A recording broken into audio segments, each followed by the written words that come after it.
Provavelmente você já ouviu falar no vírus HPV, abreviatura, sigla que significa papiloma vírus humano do inglês, um vírus causador de diversos tipos de câncer e contra o qual nós dispomos de vacina. Isso mesmo, vacinas contra o câncer.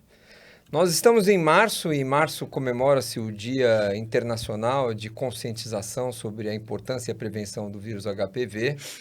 E para abrilhantar-nos essa discussão, né, Rosana? Hoje nós temos... Põe brilhante nisso. Põe brilhante nisso.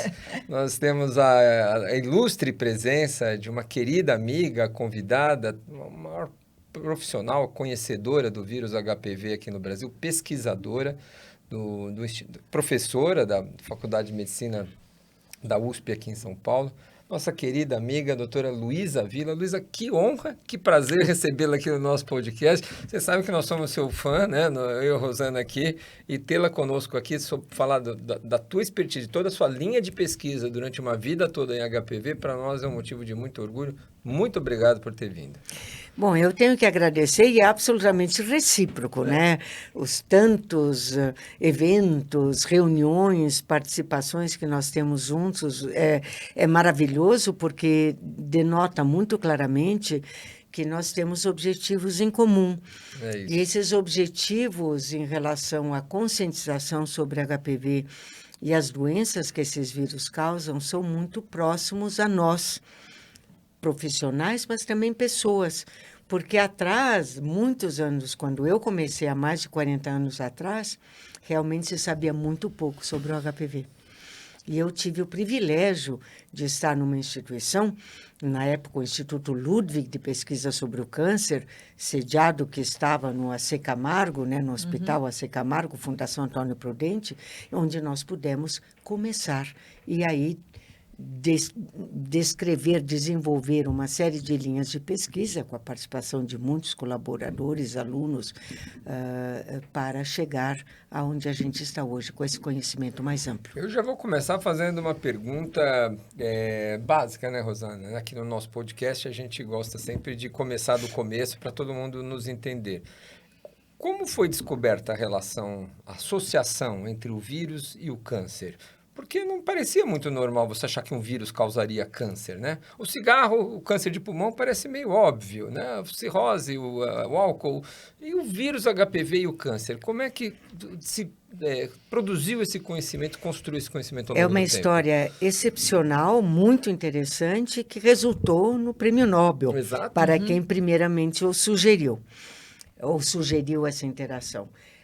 Muitos anos atrás, havia um vínculo epidemiológico, uma observação que os médicos faziam há mais de um século, de que havia uma relação entre atividade sexual, ou se vocês quiserem, intensa ou de profissionais do sexo, que podiam ter o câncer do colo do útero, comparados com o outro extremo, que eu colocaria as freiras, e onde não se observava...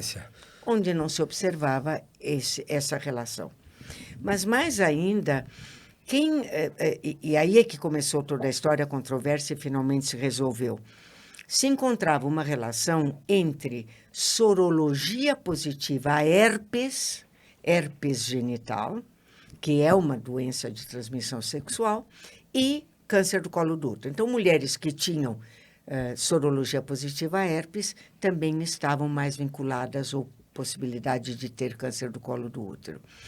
E quem desafiou o que era comum na metade do século passado, ou eventualmente, anos 30, 40, foi Surhausen.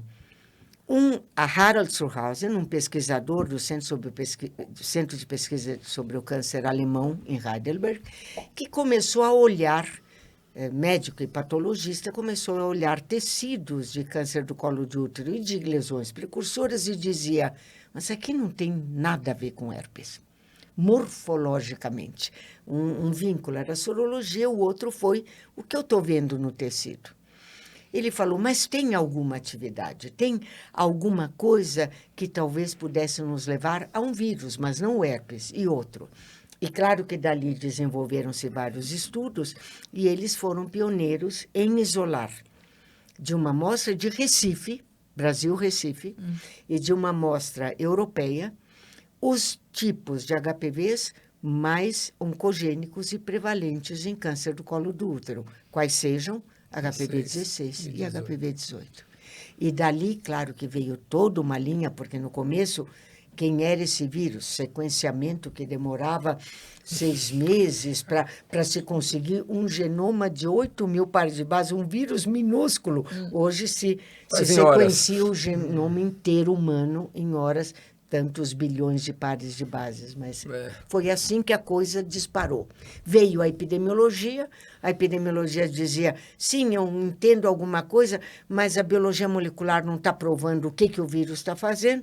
Aí, dessa combinação muito bem sucedida, nós chegamos em 40 anos aproximadamente a ter dados muito consistentes sobre o que o vírus causa em humanos. Essa história é sensacional, porque primeiro você vê que o dado epidemiológico, ou seja, a observação clínica, claro que é importante, né, no sentido para chegar lá, mas que não necessariamente o que você tem de informação epidemiológica, no caso aqui o herpes genital, tinha relação com o câncer, mas só que para isso você precisou fazer, claro. Foi o ponto de partida para você chegar. E era indireta, né? Porque, veja, é claro que eventualmente as que têm mais sorologia positiva de herpes, por quê? Porque tem contatos sexuais. E aí é que se foi fazendo a ligação.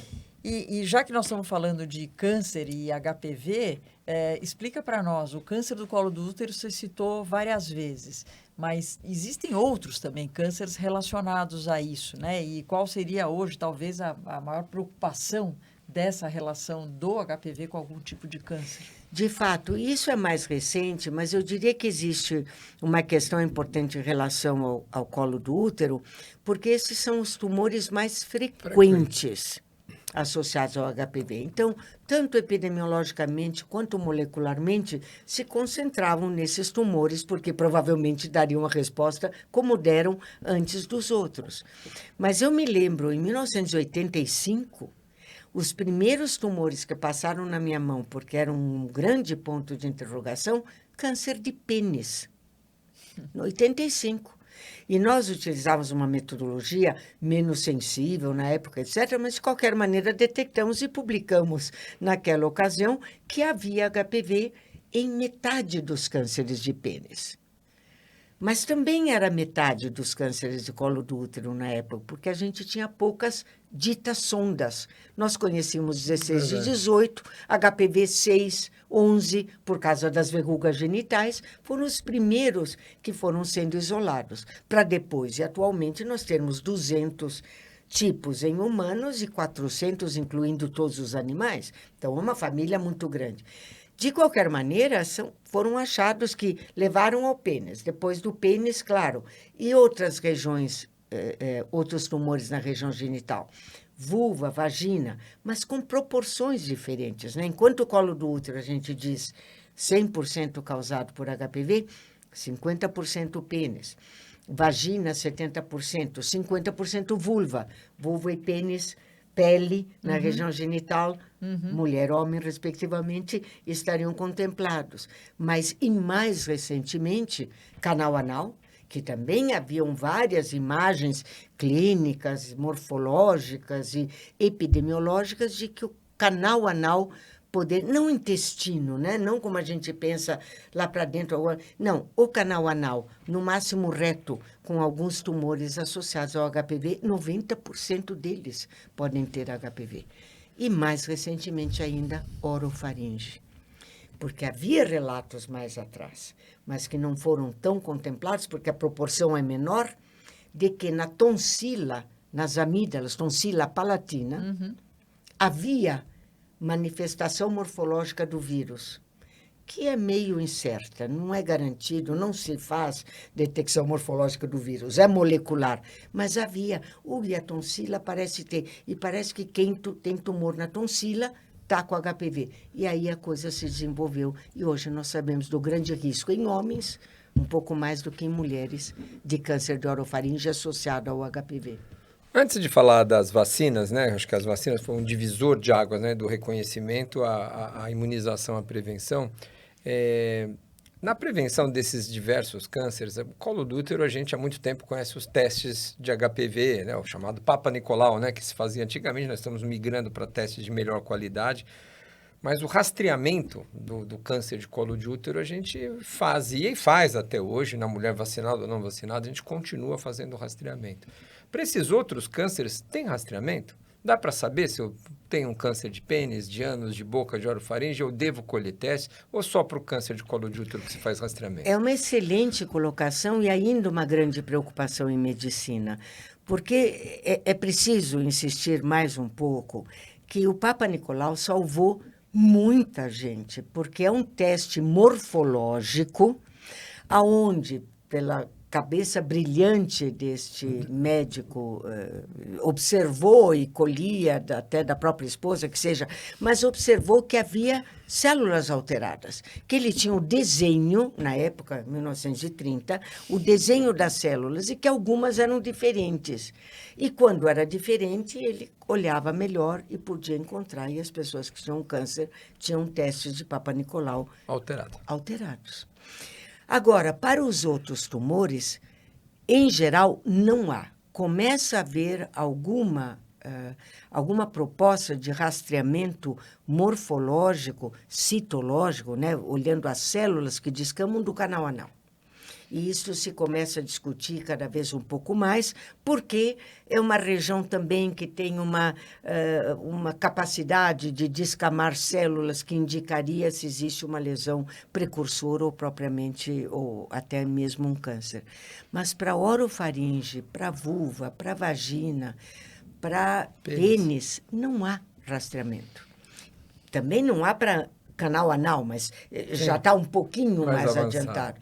Então, nesse sentido, como nós sabemos a relação com o vírus, passa-se a discutir não mais um rastreamento baseado em observação morfológica, em citologia ou mesmo numa biópsia, para que tenha suas propriedades e podem responder questões importantes, mas para um rastreamento baseado em teste molecular. O que é isto? Eu vou procurar o vírus, eu vou procurar o agente causal. Não uma célula alterada já por ele. Isso. Então, o agente causal é um vírus de DNA, um vírus pequeno de DNA. Nós temos toda essa metodologia desenvolvida há muito tempo e que está empregada em clínicas, em laboratórios, etc., com diferentes possibilidades, fazendo perguntas diferentes. Mas, para o rastreamento, está provado que provavelmente é a melhor ferramenta que nós temos para definir o risco. A presença do vírus. Quem tem 16 e 18, eu falo números e deixo claro. Quem tem 16 e 18... 16 tem que é o HPV. HPV tipo 16 e HPV tipo 18. Perfeito. Só para quem está nos... Perfeito. Quem tem esses dois HPVs, que são os mais oncogênicos, deve ser imediatamente vista pela citologia ou uma colposcopia, porque é a combinação do teste molecular com um rastreio baseado em morfologia, seja cito ou histológica, é que nós vamos poder dizer, está aqui o risco. Para os outros tipos de HPV, o risco é menor, e para os de baixo risco oncogênito, então, não se faria nada, não se faria nem o teste molecular. Então, concentrarmos-nos nos tipos de alto risco como uma estratégia atual, já empregada em alguns países desenvolvidos do hemisfério norte, para buscar o agente, o HPV, e não a morfologia. É muito mais sensível. Muito bom. Então, só para deixar claro que as pessoas que estão ouvindo a gente, claro. Primeiro que é um vírus extremamente comum, então tem muita gente que está ouvindo a gente que ou já teve ou conhece alguém. Não é nada associado à promiscuidade, né? Ter HPV, nada disso, né? É um vírus muito comum, eu sempre Afeta falo todos. que é transmissão de contato praticamente, né? Você não precisa ter troca de fluidos, é completamente diferente de outros vírus que a gente, só para dar um exemplo de, sei lá, hepatite B, HIV, é totalmente diferente a transmissão, por isso que ele é tão comum. E em termos de prevenção mesmo, né, que é o que a gente quer, lógico, vacina nós vamos falar, mas prevenção e diagnóstico, então você pode fazer o rastreio, acho que está se caminhando para isso, né? E daí os tipos de HPV 16 e 18, que seriam os mais envolvidos com risco, a partir daí você faz toda a investigação mais profunda. Seria mais ou menos isso para o diagnóstico. Perfeitamente. Tem se falado muito na autocoleta, especialmente em regiões de difícil acesso. Conta um pouquinho para a gente, qual que é a sensibilidade, para quem está nos escutando, como é que faz uma autocoleta na prática? Bom, uma autocoleta na prática, introduzir o que seria um cotonetão. Vou usar essa palavra porque porque faz pensar em cotonete. Não vai chegar lá no colo do útero. Não é? Mesmo porque, muito bem colocado, não precisa chegar no colo do útero. Essa é o brilhantismo da autocoleta. Porque é um cotonetão que vai ser girado dentro da vagina pela própria mulher. Por isso que chama autocoleta. Autocoleta. E vai colher o que está sendo descamado do colo do útero, nas paredes da vagina, rodando, colocando, até pode ser encaminhado seco, dentro de um tubo seco, pode ir por correio, como se faz nos países nórdicos da Europa, incluindo a Holanda, que foi uma das pioneiras, chega no laboratório, dissolve, coloca o cotonete num líquido e faz o teste molecular. Sensibilidade boa? Excelente. Há estudos que até têm resultados, que eu diria, clinicamente mais interessantes que da própria coleta do profissional da saúde. Seja porque colheu só no colo do útero, seja porque é um colo do útero que está um pouco atrófico. Ou seja, guarda uma relação com sensibilidade muito boa para ser utilizado. Perfeitamente utilizável e é baseado em estudos amplos realizados no mundo que definem que a gente poderia até fazer isso. O que já alivia e muito aquela população que por receio, por medo, por questões socioculturais, vergonha que seja, não quer fazer o teste clássico do Papa Nicolau, né? A coleta clássica. Se colocar numa posição ginecológica frente a um médico, enfim. Exatamente. E só deixar claro um ponto que é em relação que a gente comentou que os testes moleculares são excelentes, né, para a gente ter um rastreio mais bem feito, etc. A autocoleta que você comentou, que também tem um valor importante, mas ainda não está implantado no nosso país. Então, só deixar claro isso daí, porque senão quem está ouvindo a gente acha que vai sair daqui e ir na farmácia comprar uma autocoleta. Ainda não está implantado, mas seguramente é o caminho que o Brasil também deve seguir, como outros países nórdicos. Perfeito. Bom, vamos para a vacina, né? Vamos. Tem muita coisa em relação à vacina. Eu acho que a história da vacina de HPV também é uma história interessante, não tem nada de novo nisso, porque às vezes o pessoal fala, uma vacina nova. Não, nós temos já um longo follow-up, um longo seguimento com a introdução das vacinas. Sem dúvida. E eu queria que você contasse um pouco como é que foi a sua participação em tudo isso, que é uma pesquisadora que teve um papel super importante para chegar onde a gente está hoje. Olha, fascinante, porque nós estávamos falando na primeira parte desse podcast sobre descoberta do HPV, os estudos no laboratório, os diferentes tumores, a metodologia empregada. E nós tínhamos, no final dos anos 90, pelo menos uma coorte, quase duas coortes, estudos que acompanham pessoas e são perguntas do tipo quem tem HPV vai desenvolver doença, que tumor vai desenvolver, tanto em mulheres quanto em homens. Esses são amplos estudos que nós realizamos em São Paulo e que chamaram atenção também pelas publicações de que poderiam indicar ou definir quem são as populações de risco, se nós pudéssemos prevenir, quem nós deveríamos prevenir, quais seriam os alvos de qualquer programa de prevenção, estratégia de prevenção primária. Quem se beneficia, eventualmente, de uma vacina? E nesse ínterim, já durante os anos 90, estavam desenvolvendo, em nível experimental e em animais, vacinas preventivas dos tipos de papilomavírus em animais ou de HPVs que pudessem estar envolvidos. E nós fomos envolvidos nesses estudos porque tínhamos a experiência de como é a população, quem é a população de risco, como desenhar os ensaios clínicos de vacina contra HPV.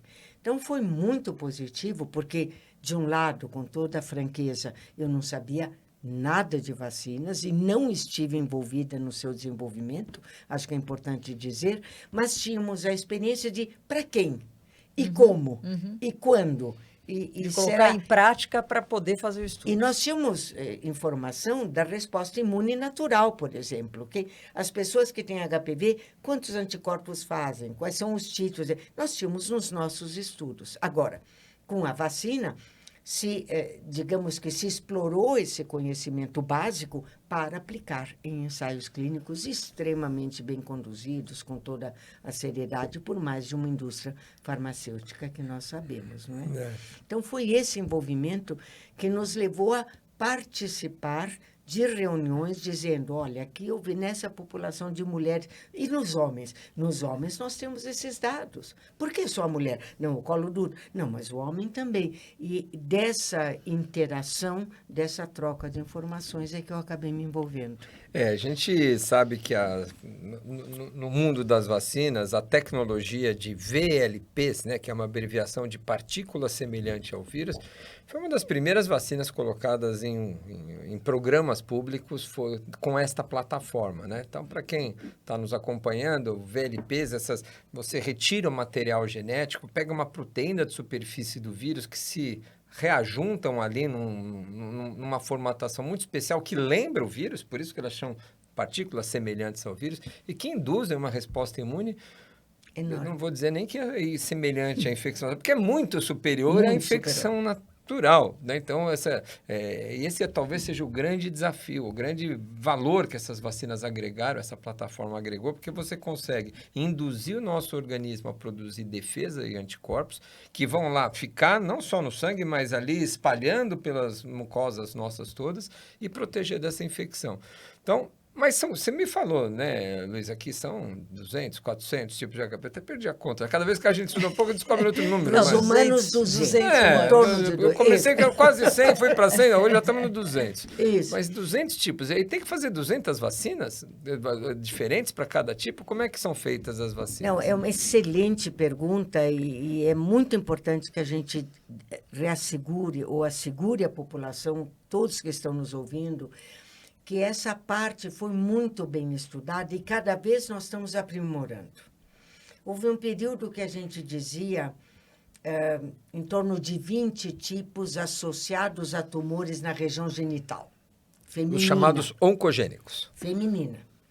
Daí fomos para um número meio mágico, 13 a 14, mas não é mágico, eu usei uma expressão ruim. O que eu quero dizer é que existem alguns tipos que são os que causam mais tumor.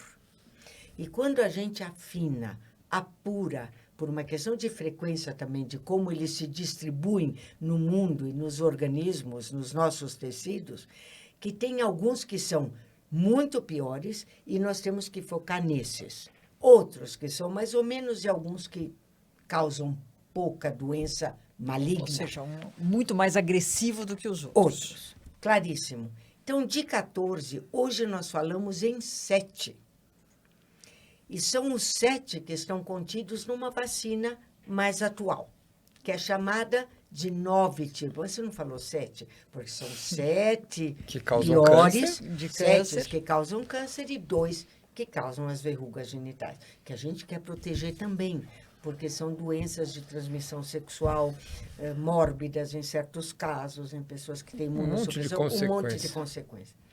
Então, nós estamos falando desses 7. Agora, essa classificação de tipos, ela está até agora nesses 7 ou até 10 no máximo, porque existem algumas diferenças no mundo. Enquanto alguns tipos são comuns no planeta todo, alguns estão mais no continente africano, outros aparecem mais em cânceres da América Latina, outras não sei aonde. Então, o fato é que as vacinas que estão disponíveis atualmente previnem, pelo menos, com 4 tipos, com 2 tipos de alto risco, 16, HPV 16 e 18, 70% a 75% dos cânceres do colo do útero. Com 7 tipos de alto risco, a prevenção vai a 90%, 95%. E com isso, não é que a gente elimina todos os cânceres, mas nós temos uma classificação muito legal de como abordar essa situação. Boa. Um detalhe importante é que por que as vacinas têm números ou a gente tem que colocar essas VLPs dos diferentes HPVs? Porque a resposta imune é tipo específica. E esse é um detalhe que alguém poderá estar pensando, não, de repente eu tomo uma vacina de 2 tipos e estou protegida dos outros. Não está, não. Nós temos que ter aqueles que causam tumores. Mas um detalhe importantíssimo, para colo do útero, isso que eu falei está corretíssimo. Para anos, 90% dos casos causados por HPV, 16. Ups, com um dá conta? Orofaringe, 16. Vulva e vagina, 16. Então, é o colo do útero que tem uma distribuição por tipos que causam câncer, 7, 9, 10 no máximo.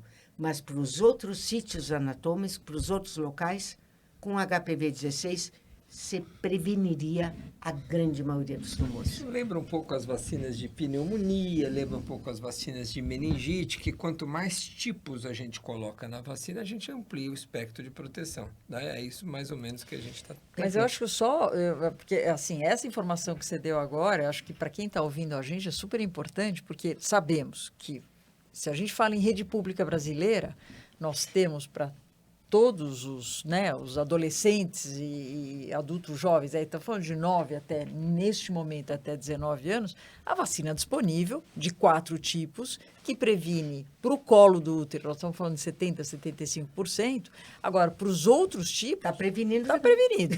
Então, é excelente, e o Brasil é um dos países que faz, a gente chama de gênero neutro, ou seja, vacina tanto os meninos quanto as meninas. Perfeito. Então, é fundamental que a gente fale isso, porque você comentou da vacina dos outros 7, que é a nona valente, para não confundir, são 7 oncogênicos e 2 que causam verruga, que está na rede privada.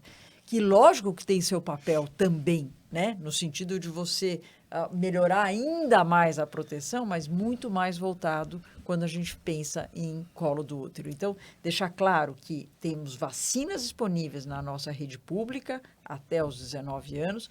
É óbvio que as pessoas que já têm mais do que essa idade podem se vacinar, mas daí não na rede pública, só em algumas situações especiais, né? Que ela pode achar vacina nos CRIs, alguém com câncer, alguém com transplante, ou seja, positivo. HIV positivo, algumas situações que ela vai encontrar vacina quadrivalente em alguns serviços especiais, mas ela pode procurar também essa vacina na rede privada, onde hoje, basicamente, nós temos a vacina nonavalente, né, que é essa de 9 tipos, e daí o número de doses, claro, vai variar de acordo com a idade, e daí a gente segue as recomendações atuais. Perfeitamente. Essa é uma pergunta que eu queria já encaminhar também para você, Luísa, para a gente entender para quem está nos escutando, entender por que vacinar as meninas e meninos aos 9 anos de idade.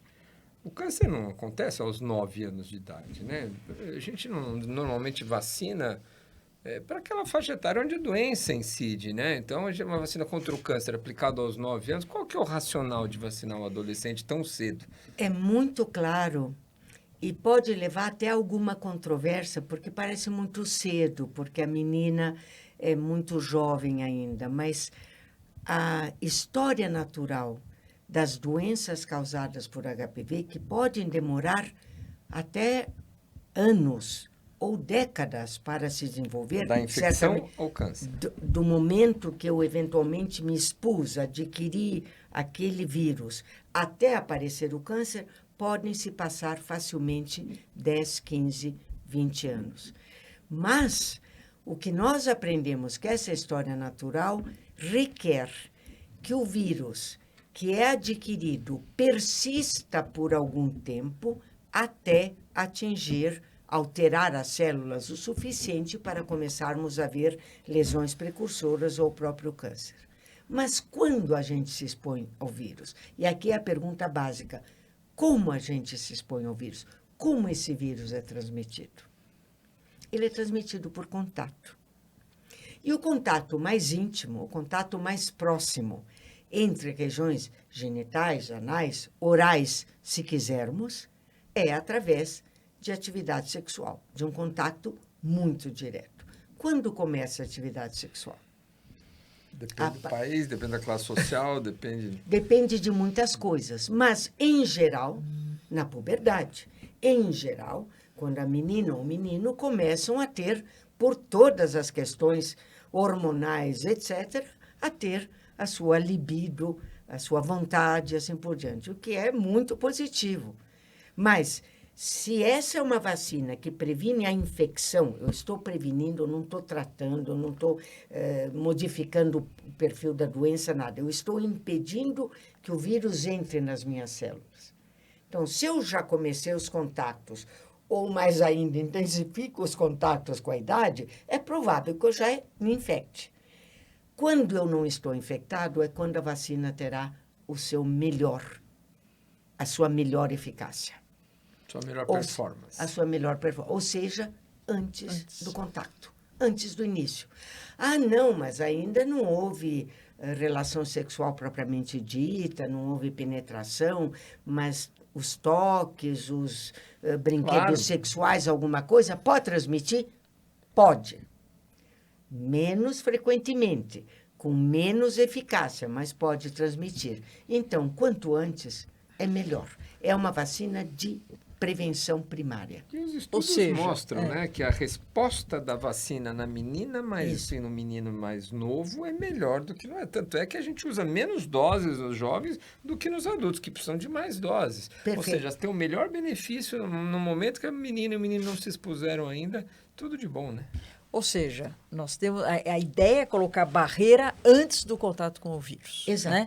exato. Não que não possa fazer também depois que você já iniciou, claro, ou vida sexual, ou contato sexual. Ele obviamente permanece com a sua proteção, com a sua suscetibilidade para os outros tipos que você ainda não entrou em contato e, eventualmente, até pelo tipo que você entrou em contato, você pode estar mais protegido através da vacinação. E indo nessa linha de que os estudos mostram, também os estudos mostram que o fato de você iniciar a vacinação numa idade mais precoce não é que vai induzir mais a iniciar vida sexual, nada disso. Então, se alguém pensa isso, porque a gente ouve, às vezes, os pais falam, é muito cedo, ou isso vai, como liberar. Não, já tem estudo e a ciência mostrando que não é por aí. Com certeza. Eu diria, em adição, e não necessariamente pensando mais nos meninos, mas como é absolutamente natural do ser humano, dos adolescentes, começarem a se conhecer, que bom que comecem a se conhecer, comecem a ver, a ler, com tudo que existe na mídia, com a disponibilidade de imagens, de sugestões e de poder fazer, o melhor é dizer, não pergunta-se nada, não quero saber se a criança tá vendo ou está brincando, ou quando vão estudar matemática também começam alguns movimentos. Se está vacinado, está prevenido. É isso que a gente tem que fazer. E mesmo vacinado, mantenha-se o rastreio, tem que manter o rastreio em termos de diagnóstico, e como já foi falado, a vacina não é 100% e tem outros tipos de HPV. Então, mesmo estando vacinado, você mantém logo o uso do preservativo para prevenção tudo. Continua. Não, e uma questão, desculpe, para a população mais adulta, que eventualmente também está acompanhando, não é certo que nós vamos nos infectar por HPV em algum momento da vida, porque é um vírus muito comum, como muito bem foi colocado. Mas nem todos estarão infectados pelos 4 tipos, ou pelos 9 tipos de HPV. Por isso que em qualquer momento da vida, seja por uma mudança de padrão social, familiar, de preferência do que for, a vacina poderá prevenir aos adultos também. com uma premissa diferente. Os jovens, nós queremos interromper, foi usada a palavra, esse processo desde cedo. E essas crianças, adolescentes, estarão protegidas por muito tempo. Boa. O último dado são 14 anos de seguimento, 12 anos confirmados, com nenhum caso de lesão precursora de câncer do colo do útero. Nos países nórdicos e na Escócia, 0 caso de câncer. É isso que a gente quer para a nossa... É incrível. Essa era a minha pergunta, que a gente que trabalha com vacina... Não, você respondeu parte dela, porque as 3 perguntas que a gente, no mundo das vacinas, quer ouvir quanto protege? Qual a eficácia da vacina? É 80%, é 60%? A vacina de dengue está aí, a de gripe está aí, a de covid está aí. A gente quer saber quantos por cento de eficácia. Segundo, qual a duração da proteção? Eu preciso tomar vacina de tempos em tempos? Isso. Gripe eu tomo todo ano, tétano tem que tomar de 10 anos, HPV eu vou precisar repetir. E a terceira, tem efeito colateral? A vacina é seguro? Você já resumiu parte dessa pergunta, sim, mas duração de proteção, eficácia e segurança. Resume para a gente, Luísa. Sem dúvida nenhuma, uma vacina segura que foi testada em muitos ensaios clínicos e mesmo após os estudos de fase 4, na população em geral, no mundo real, e não revela nenhuma, em passados 20 anos desde a primeira aprovação, nenhum evento adverso que leva, qual é a palavra? Nenhum problema que pudesse levar à preocupação das autoridades, que continuam seguindo. Todos os governos que aplicam essa vacina dizem, não, mas temos que continuar fazendo vigilância. Não há. Mesmo os eventuais casos que aconteceram no Brasil e que provocaram desastres, no Acre principalmente, não estavam relacionados à vacina. Ok. É efetiva, com uma efetividade estimada nesse estudo dos países nórdicos, principalmente um grupo dinamarquês, de 100% de efetividade. E há quem diga, não existe nada 100% no mundo, dentro dos parâmetros desse estudo, dessa análise, é 100%. Na vida real, poderá ser, pelo motivo que for, alguém que se vacinou, mas já estava infectado por um tipo que não é aquele. E a vacina não foi bem conservada. Alguma coisa pode acontecer, mas os dados são muito importantes. E a duração. Pelo menos 14 anos da quadrivalente e 12 anos da nonavalente. Ou seja, não há nenhuma evidência que sugira necessidade de doses de reforço. 0. Provavelmente não haverá necessidade. Exceções sempre existirão, claro, mas os estudos são absolutamente positivos em indicar que essas são vacinas extremamente efetivas, seguras e que podem proteger a população em grande escala. Vocês entenderam por que nós somos fã dela, né? Acho que ficou claro. Várias informações super importantes, né? No sentido de que de toda a história, né? Desde o início da história desse vírus já é interessante até o desfecho final, o final feliz que a gente está tendo, felizmente, com essa vacina e que vai se manter. Então, o que a gente tem que fazer da nossa parte é exatamente esse tipo de conversa. Quanto mais a gente esclarece a população, e essa é uma vacina que tem muito embasamento científico, são, né, o número de estudos que seguem essa população a longo prazo é muito grande. Então, Luísa, eu quero te agradecer muito, né, pela aula de ter... Vamos dar só um servição aqui, resumindo a nossa conversa para quem está nos ouvindo. Ok, então, vamos lá. HPV hoje, no Sistema Único de Saúde, no Programa Nacional de Imunizações para meninas e meninos de 9 a 14 anos, e, excepcionalmente, o Ministério está convocando quem já perdeu a oportunidade, tem menos de 20 anos, que já deveria ter sido vacinado e não foi, a receber uma única dose da vacina. Exato. Os dados têm mostrado que uma única dose da vacina traz todos esses benefícios para menores de 20 anos de idade. Perfeito, faixa etária. Faixa etária, menor de 29 a 20 anos, uma única dose, isso é suficiente para trazer todo esse benefício. Mulheres e homens de 20 anos, Adiante, a gente pode e deve recomendar que se previnam. Claro que não é a prioridade do programa público, vai estar disponível só nas clínicas privadas, podem e devem se proteger. A vacina quadrivalente, que tem os 2 tipos oncogenes, que cobre 75% dos cânceres de colo de útero, está no SUS. Na rede privada tem uma vacina que acrescenta 20% a mais de proteção para o câncer de colo de útero e um pouco mais para os outros cânceres também. Ou seja, oportunidades de se proteger não faltam. Não falta, mas é importante também dizer que existem pessoas que vivem com algum tipo de imunossupressão ou algum imunocomprometimento que estão cobertas pelo Plano Nacional de Imunização de 9 a 45 anos de idade. Mulheres e homens, sim, meninas mesmo, mulheres e homens, que tenham HIV, vivendo com HIV, que sejam transplantados de órgãos sólidos ou de medula, pacientes oncológicos, porque, por causa do seu sistema imune prejudicado, correm mais risco de ter tumores por HPV, também recebem a vacina gratuitamente. Só vou incluir as vítimas de violência sexual, também, que recentemente foram incluídas, e os pacientes as pessoas sob PrEP. Uso de PrEP. E profilaxia pré-exposição para o vírus HIV. E o que se acrescentou também uma patologia benigna, mas extremamente mórbida, papilomatose respiratória é rara, é uma doença rara, mas para aqueles que têm, para as crianças e para jovens adultos, podendo levar à morte por asfixia, se não tratado, inúmeras intervenções. Essa vacina pode controlar uma parte disso também. Luísa, agradecer muito demais. Obrigada. Para quem quiser acompanhar a Luísa está no ICESP, né? no Instagram do @Instituto do Câncer São Paulo, Instituto do Câncer SP, na verdade, @R3K Oficial, Sua Saúde, Nossa Especialidade, @Rosana Richman, @Renato Kfouri. Acompanhe a gente nos tocadores de podcast, no Spotify, no YouTube. Esse e tantos outros episódios que a gente já gravou e deixou registrado aqui nesse mais de um ano, né, Rosana?